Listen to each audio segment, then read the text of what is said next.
Pillars of Eternity is a game that I have played a little bit. I've at least played the very beginning of it. I've seen other people playing it, I've seen reviews of it, so I hope this is going to be a particularly good one. We'll leave it on easy, just... 5 wagons grope blindly for the path on a starless night, their master glancing ever upward to the skies for assurance that he is on the right course. A dim lantern his only protection against the encroaching darkness. But the skies bring no comfort, shining no light, betraying no hint of what they know. The caravan carries travelers bound for the frontier hamlet of Gilded Vale, you among them, where a local lord has offered land and wealth to settlers from abroad looking for a fresh start. You have taken suddenly ill, sweating and shivering, and one of the other travelers signals for the caravan master to stop on your behalf. He pulls up just in time to avoid plowing into the trunk of a fallen tree that bars the way ahead. You will go no further tonight. It's a very dramatic opening to the game. Everything has gone wrong immediately.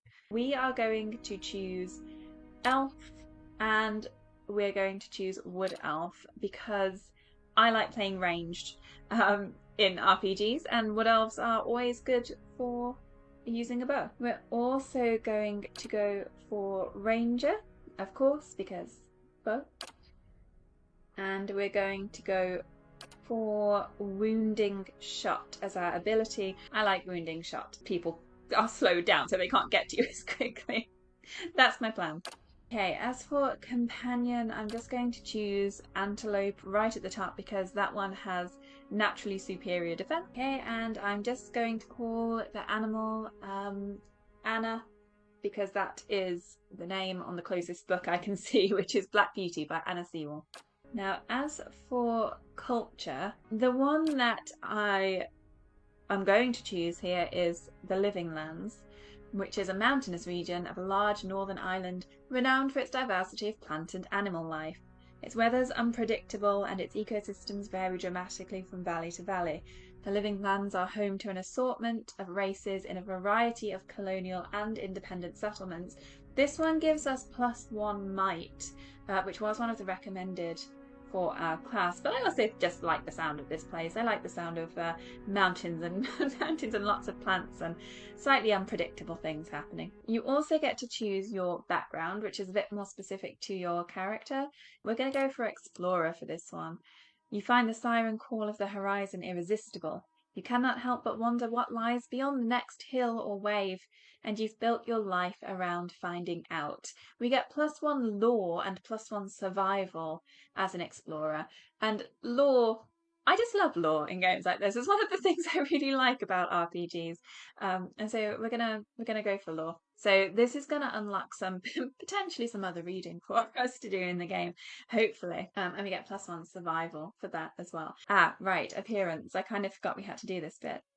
I'm quite happy with her appearance. She can stay like this, I think. It's quite a nice portrait anyway. She looks quite quizzical in that picture. I think we're done. We'll just put my own name in because that's nice and easy.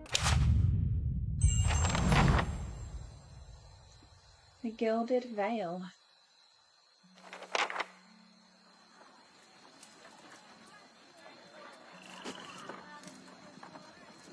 Okay, Caravan Master Edema. The Caravan Master finishes addressing the group, his bushy red moustache and sagging jowls quivering as if for emphasis.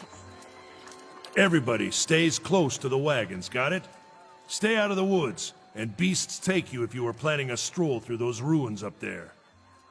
He nods toward a looming black mass on the hillside. Now, I feel like immediately this is kind of foreshadowing that we are going to end up in the ruins, in the dangerous ruins that we've been warned about. Whole area's crawling with hut-dwelling types who'd be happy to stick an axe in you for trespassing. So mind that you don't track mud on their sacred blazing rocks. Okay. Tonight, everybody stays put, and in the morning we'll get the path cleared. Gilded Vale's less than a day out. Understood? At last, the Caravan Master turns to you, frowning as he looks you over. That doesn't sound good. Touch of the rumbling rot, could be. There's a stinging beetle round here, carries it. You'll be fine once it passes your innards, unless you don't drink water, course, which case you'll be dead in a day. Okay. Not great. There's a berry grows in these parts, small and pink, called a springberry, about the size of a fingernail. Give you cramps if you eat it, but the frontiersmen make a tea from it. Calms the insides. Should get you through the night. You might check around, see if you can find some. Meanwhile, I'll see if we can scare you up some water. Right, so this is going to be our first quest. Find the berry. Spring berry. I know you want to hunt before it gets much darker, but see about refilling our water first. Got a sick one here. Right, so before he said that, he looked over his shoulder at his assistant, a lanky, intense man named Sparfell, who carries an old, sun-bleached bow. He nodded in my direction, and Sparfell nodded and slid the worn bow over his shoulder. Where would I find these berries? They grow on a bush that's common round here, kind of funny looking. You'll know it when you see it. Doubt you'd have to go far off the road to find one. What are those ruins? Nothing you won't see on half the hills of Air Glonfoth. Money to be made selling their knickknacks in Defiance Bay, if you don't mind getting stuck with Glonfoth and arrows now and again. They didn't build them, but I'll be the effigy if they don't watch them like a mother bear. Those are probably going to be our enemies. I wonder whether they're going to be kind of wandering around outside the ruins, protecting it as well. Of course, all the ones around here have been ransacked 10 times over. Got nothing left worth half a pond, so I hear. Who did build the ruins? Got different names for them. Settlers called them Ingwithans. Nobody that liked them enough to stop them becoming ruins, tell you that much. Ingwithans, I suspect, might become important later.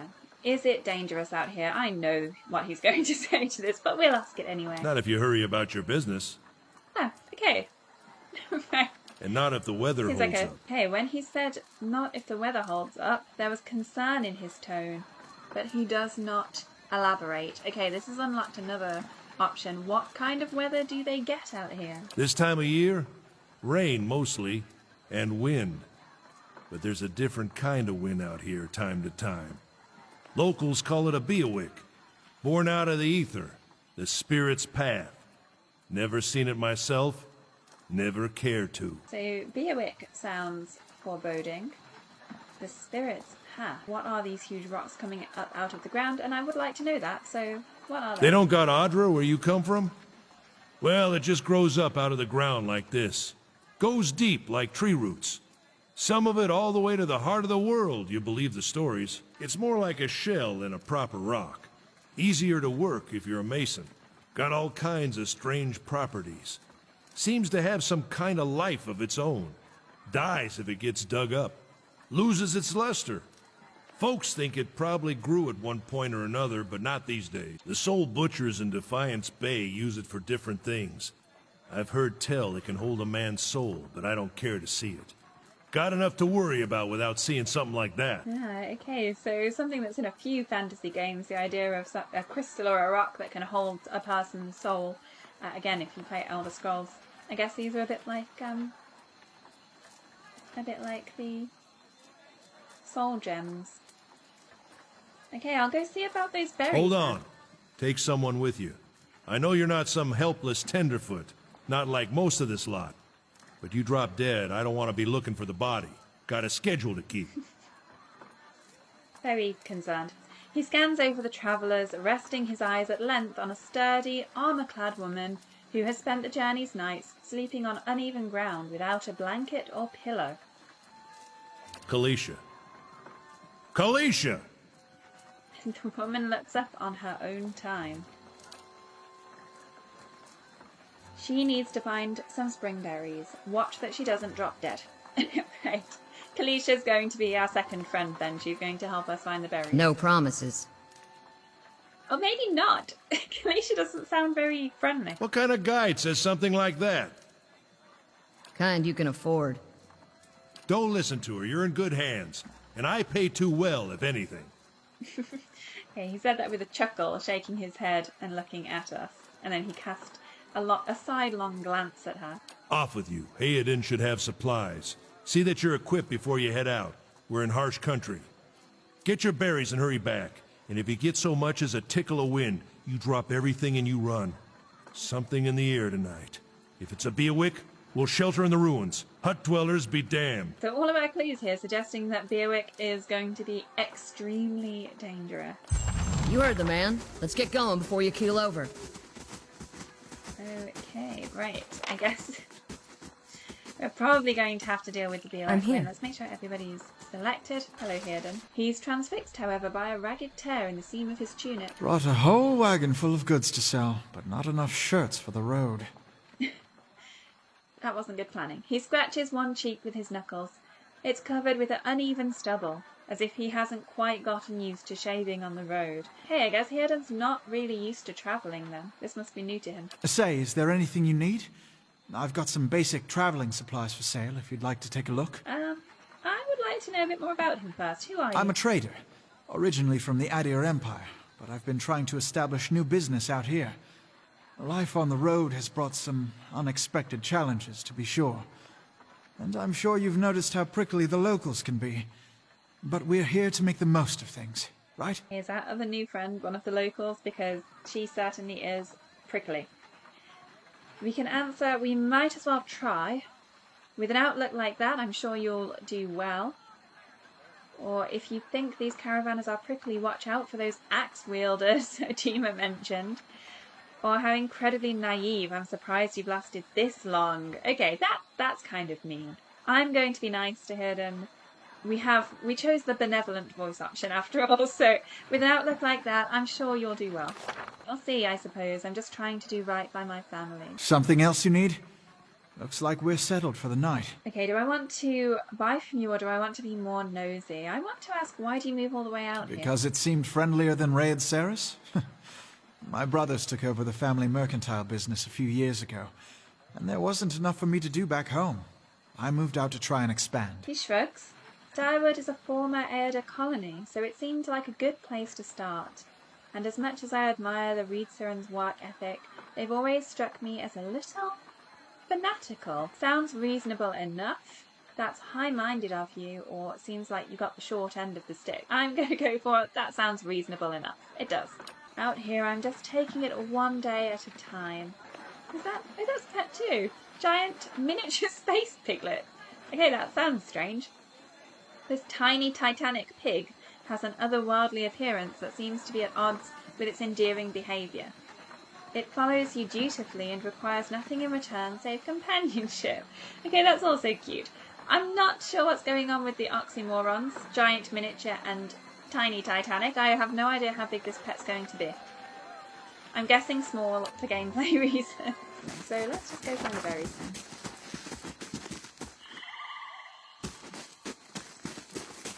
I'll have your water soon enough. Stream's not going anywhere. Oh well, okay, so he's not very friendly either. Everybody who's supposed to be helping me so far doesn't seem to like me very much. I'm not sure that's a good thing. Oh, what's this? Admeth's weird. Okay. That's not what I needed, but maybe it will be useful later. Let's check by those outcroppings. Oh no, no it's not.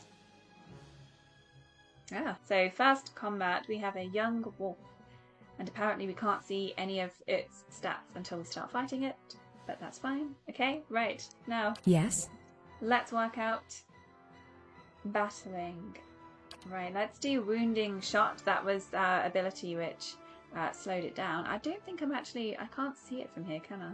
Is that telling me that I'm not in range yet? Okay, we might need to unpause. Let's check by those outcroppings. Get into a better position. Yeah, there we go. Okay, so let's do that with you. What you need? What do you do? Knockdown. Shoves an enemy with enormous force, knocking them prone and causing additional damage. That sounds good. Yeah. To that. Right, unpause.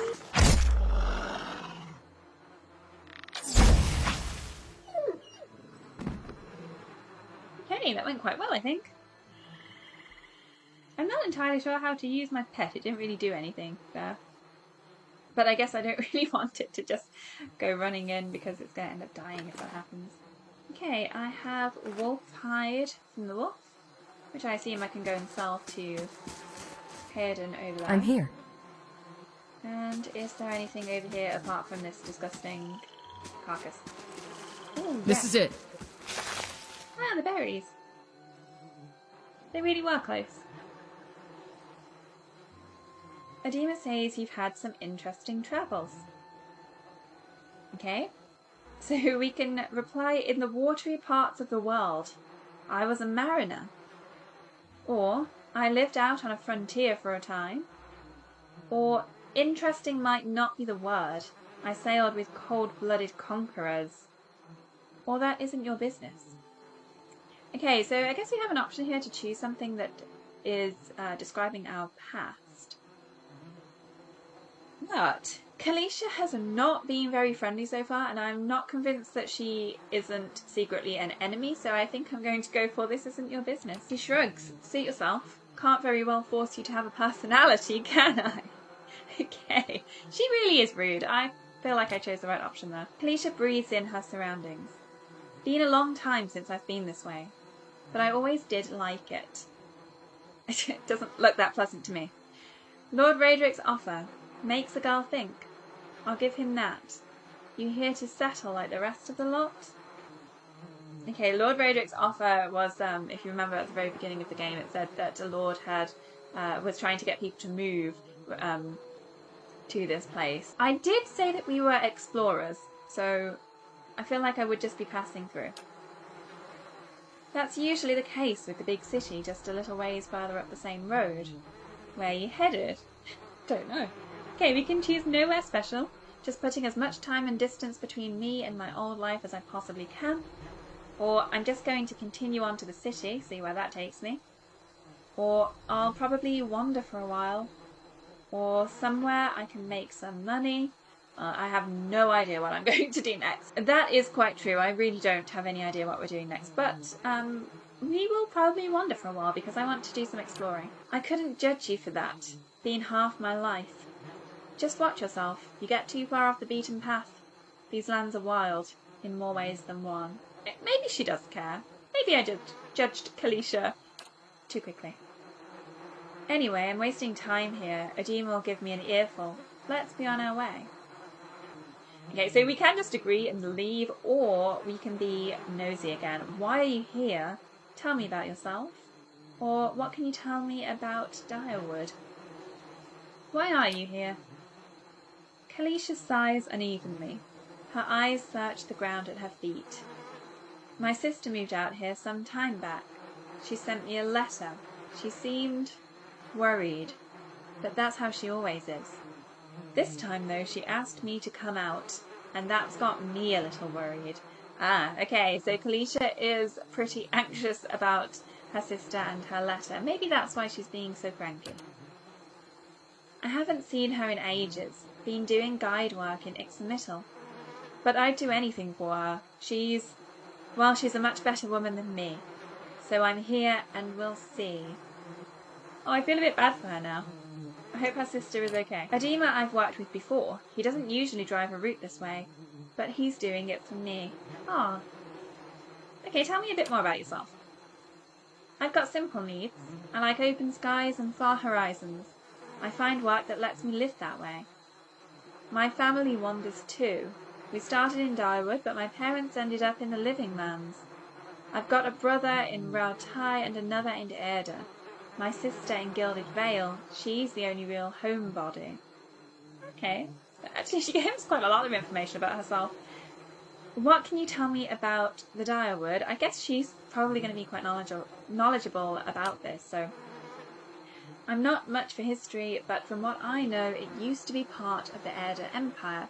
Broke off after a war some years back. The locals here are feisty, and that's how they like it. They're going to attack us, aren't they? Probably going to attack us. You know, I wouldn't hold my breath that Sparfel's getting you water anytime soon. He does what he feels like, when he feels like it. We should check up on him first. Slap him around a little.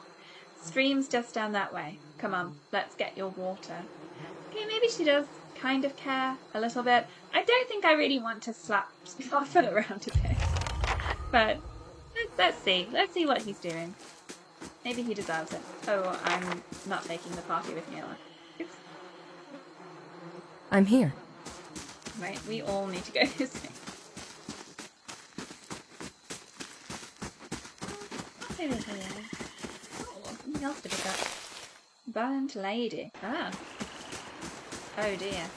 Corpse is cold to the touch and ripe smell wafts from it in putrid waves. A dark crusted bloodstain besmirches its simple linen clothing. That is probably also foreboding, but it is cold. Oh, I can use it. Ah, love the medium armor. I think that might be the same one that the merchant at camp had, and lockpick as well. Okay, maybe it doesn't matter that I couldn't really afford much from him. So let's switch out our heavy armor for medium. I think that's more fitting. Actually, I'm pretty sure that is the armor that was originally on the class screen when we chose Ranger. Why is she holding the wolf eyes? Guys, Sparfle went hunting. At least he left the water skins. Come on. You crouch at the riverbank and dip your water skin into the cool water while Kalisha waits nearby, keeping watch. As you rise, you notice her look up sharply towards the tree line. Oh no. You have gained an item. 4 water skin added to the stash. Okay, we got our water, but it seems as though we're probably about to be attacked. That's probably what she's just noticed on the tree line. Out of the trees emerges Sparkle, one of the guides, barely discernible in the dim moonlight. He no longer carries his bow, and there is a strangeness to his gait, his stride wobbly as he moves toward you with laboured breath. What has happened to Sparfel? Sparfle? Are you all right? Kalisha frowns. Sparfel's toe catches on a rock, and he collapses forward in a heap, the feathered shaft of an arrow planted between his shoulders like an enemy flag. Oh no. It was a trap. Of course. Okay. Ambush. Kalisha shouts. Okay, right. Let's plan this. I think we definitely want to try to slow these people down. The hunter over here has a bow. I don't think he does, or at least he doesn't have a bow equipped. Let's hit you first. And then she can hit him because he's clearly about to run into us anyway. Right, let's go for that. Hey, did that do... Yes, hobbled for 17 seconds. That's pretty good. And 6.2 wounding shot. She did knock him down. He's only prone for 2 seconds, admittedly, but okay, so you need to... I think this will happen anyway, but you need to keep attacking him. And I'm here. I'm going to use a second one of these over here, I think. Okay, I'm going to continue to hit him, I think, while she... What you need? Does she have another? Yes, she does. Let's use that again on him.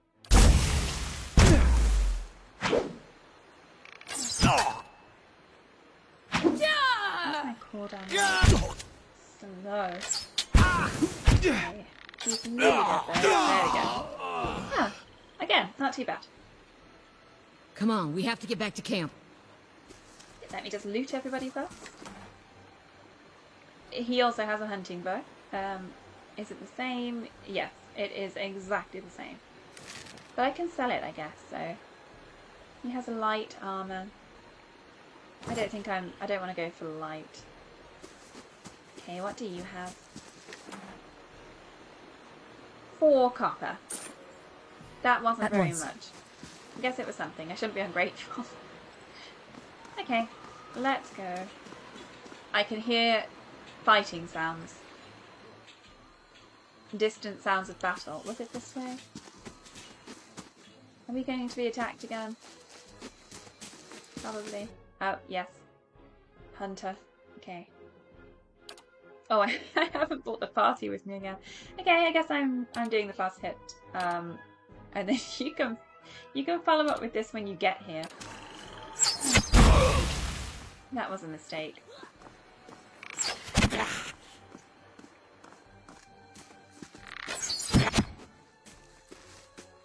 Slow mode actually. Right, okay, now you can use that.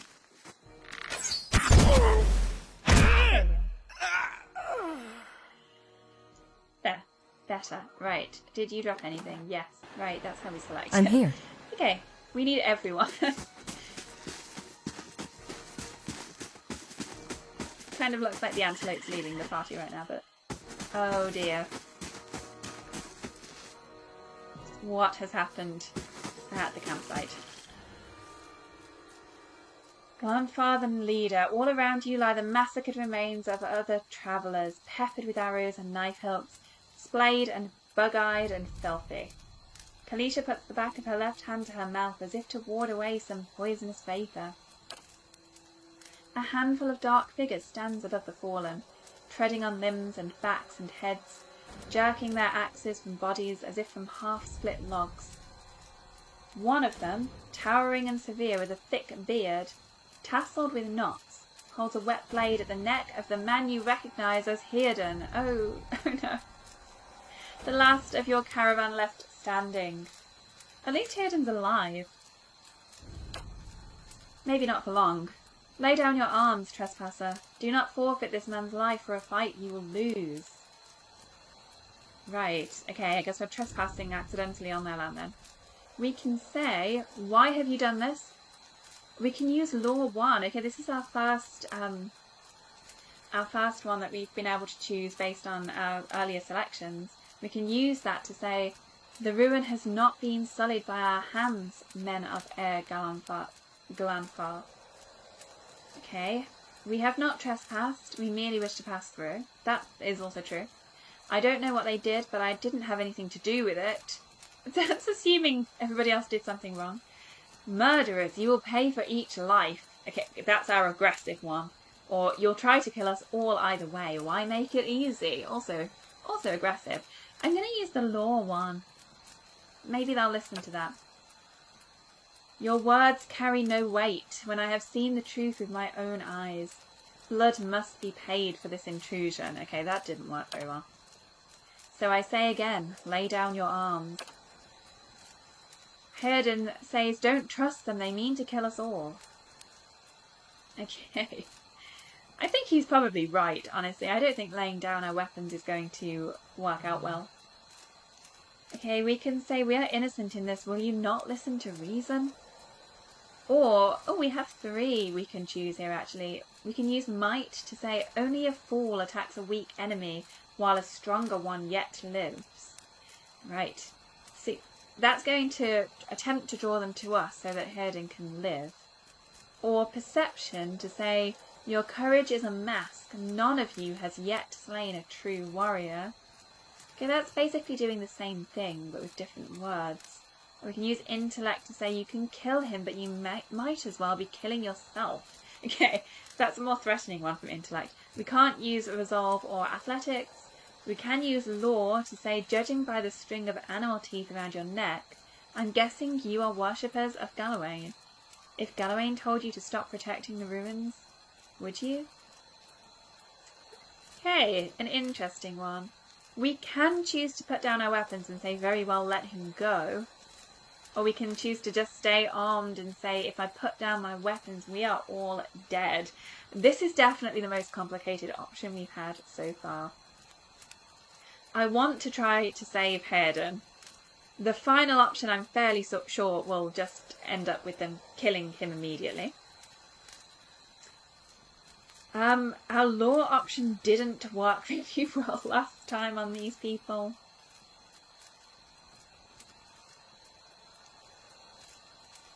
Let's try our might option. Only a fool attacks a weak enemy, while a stronger one yet lives. The man considers this, looking you up and down. Yet. Okay. He's obviously not very threatened by me. He shoves Haylien towards you. As he does so, the man rakes his blade against Hayden's torso. Haylien screams and stumbles forward, a wide gash in his clothing beginning to bloom crimson. The man sets his feet to engage you, his axe raised high. Okay, Haylien isn't dead, at least, so we achieved that much. He might be about to be dead, though. I'm not sure how this is going to go. And he's in the party, so he has bruised ribs. I think that's pretty good going, considering he was just slashed across the torso. Okay. Yes? How many people are here? We have 2, the leader and a hunter again. Let's slow the hunter down. Like we did last What you time, need? and she can knock down the leader. How can I help? What can you do? Blinding Strike, a dirty attack that makes the opponent unable to see. Inflicts extra damage and blinds the target. That sounds very useful. I didn't think Haylien was like that. Let's use that on the hunter, because maybe if he's blind he won't be able to accurately shoot us.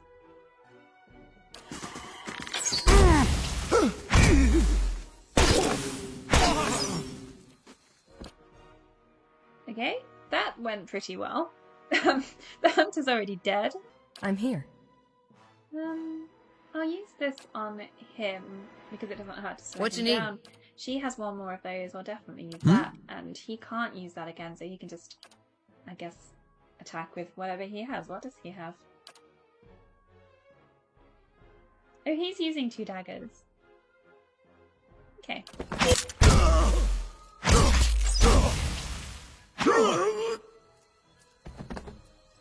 Right, that went pretty well again. I think if it continues at this level, we might put the difficulty up a bit, but this is only the very first part, so it might get a lot harder when we progress. Okay, your enemy lies supine on the ground, unable to rise, his companions now silent among the other dead. His breath comes in wheezing, fitful gasps. He looks not at you, but at the sky above you. Forgive us. Barely audible beneath his choked sighs, a whisper of wind stirs the air. At this, the man's eyes roll back as he closes them. Good, good. The gods are just. A queer smile crosses his face. I am ready. This is that wind, isn't it? We're going to have to run to the ruins. The wind begins to swell, whipping around the camp, electric and volatile, upending pots and rattling tents like an angry spirit. You can feel it begin to seep beneath your skin, and where it pierces you, it feels as though it is rending you apart from within. Hey. The Caravan Master Edema, seated against a wagon wheel amidst the howling maelstrom, slashed across chest and bowel. Edema's body stirs, and with great effort he raises his sagging head, his eyes barely open.